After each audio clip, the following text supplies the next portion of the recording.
चलिए अब बात करते हैं पश्चिम बंगाल की। पश्चिम बंगाल में इन दिनों राजनीतिक घमासान जारी है। बंगाल में अब कभी भी चुनाव का ऐलान किया जा सकता है और दिलचस्प बात यह कि इस बार के चुनाव में जय श्री राम का नारा काफी जोर शोर से गूंज रहा है। बीजेपी ने इस नारे के जरिए दीदी की ऐसे किलीबंदी की है कि दीदी को समझ नहीं आ रहा कि वो करें तो करें क्या। अब दीदी ना खुलकर इसका विरोध कर पा रही हैं और ना ही दीदी खुलकर जय श्री राम कह पा रही हैं। आज बीजेपी के चाणक्य और देश के गृह मंत्री अमित शाह बंगाल के दौरे पर थे, लोगों को संबोधित कर रहे थे और जैसे ही उन्हें मौका मिला उन्होंने फौरन ब्रह्मास्त्र चला दिया।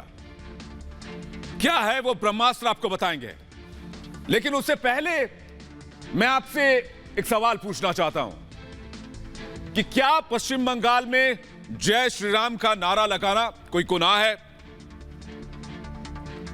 अच्छा चलिए ये बताइए कि क्या जय श्री राम के नारे से किसी का अपमान भी हो सकता है क्या? और भला जय श्री राम बोलने में किसी को क्या नुकसान हो सकता है? और आपका जवाब भी मुझे पता है, लेकिन यह सवाल मैं नहीं बल्कि बंगाल की जनसभा में आज देश के गृह मंत्री अमित शाह पूछ रहे थे, वो भी बंगाल की जनता से। अमित शाह ने ममता बनर्जी पर चुन चुनकर निशाना साधा और बंगाल की संस्कृति और महापुरुषों के अपमान का आरोप लगाया। जय जय श्री राम!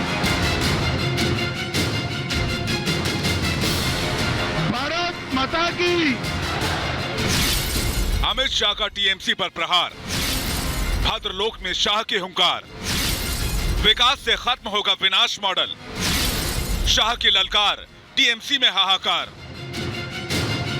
दीदी के किले को भेदने के लिए बीजेपी एक एक कर अपने तरकश से तीर छोड़ रही है और ममता दीदी के लिए उन्हें झेलना तक मुश्किल साबित हो रहा है।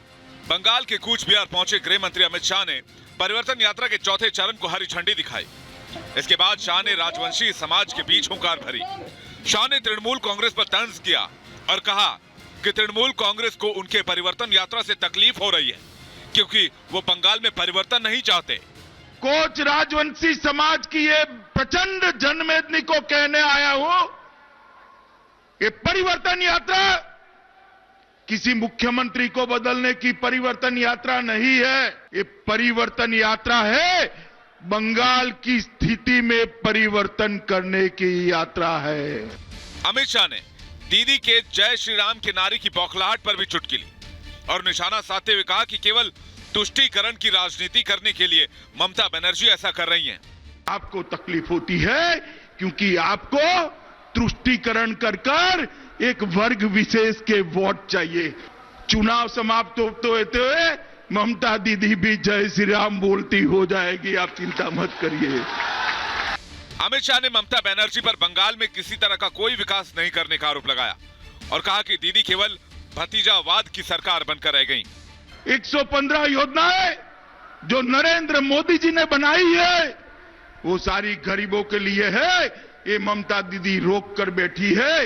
मोदी सरकार गरीब कल्याण के लिए प्रतिबद्ध है, ममता सरकार भतीजे कल्याण के लिए प्रतिबद्ध है।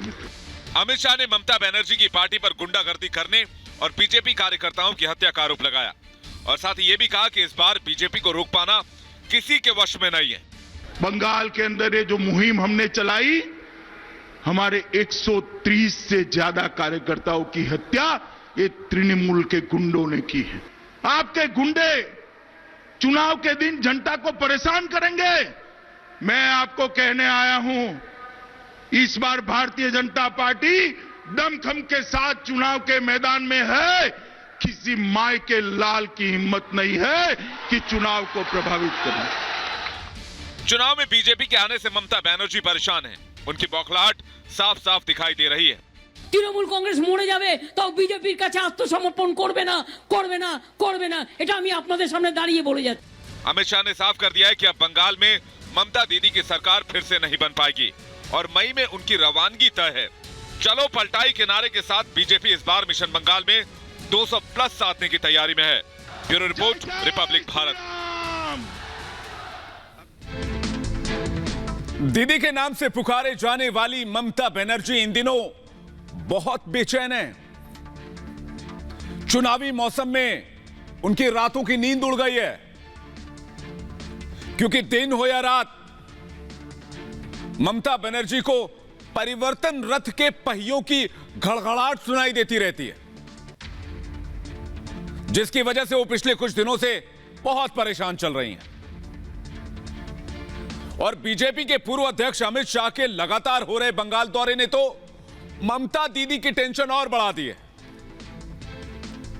दरअसल उन्हें यह डर सता रहा है कि जहां जहां से बीजेपी का रथ गुजरेगा वहां वहां उनकी राजनीतिक जमीन बंजर होती चली जाएगी, जिसे उन्होंने 50 साल के कड़े परिश्रम से सींचा है।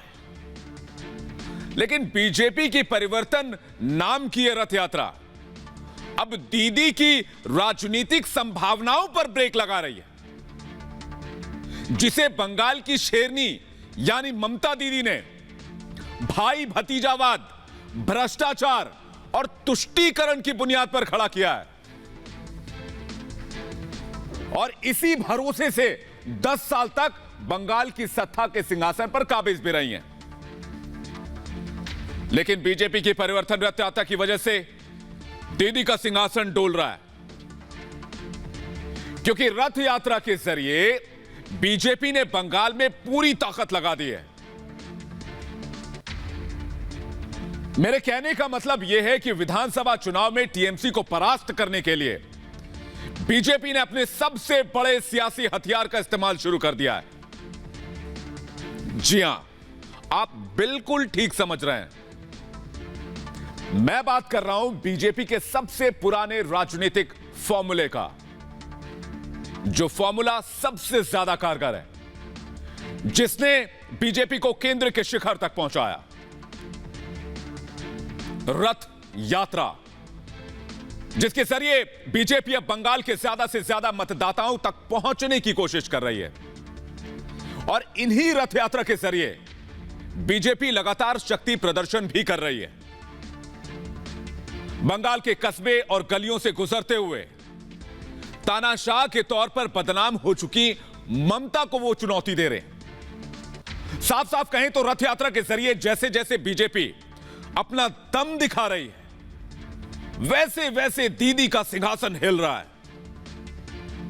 और शायद यही वजह है कि कभी दीदी की पुलिस टीएमसी कार्यकर्ताओं की तरह बर्ताव करते हुए परिवर्तन यात्रा को रोक देती है, तो कभी टीएमसी के कार्यकर्ता कोलकाता हाईकोर्ट में याचिका दायर कर देते हैं ताकि बीजेपी की राजनीतिक यात्रा पर न्यायिक ग्रहण लगाया जाए।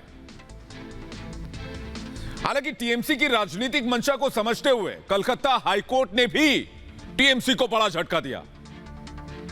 अब मेरे कहने का मतलब यह है कि अदालत ने बंगाल में बीजेपी की परिवर्तन रथ यात्रा को बंद करने की जनहित याचिका को खारिज कर दिया।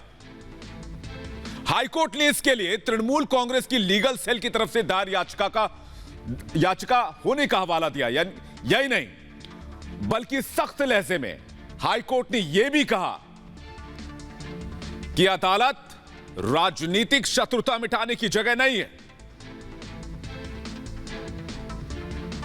इसका मतलब यह है कि बीजेपी की परिवर्तन यात्रा को रोकने के लिए टीएमसी, या फिर यूं कहें कि ममता दीदी ने कोई कोर कसर नहीं छोड़ी।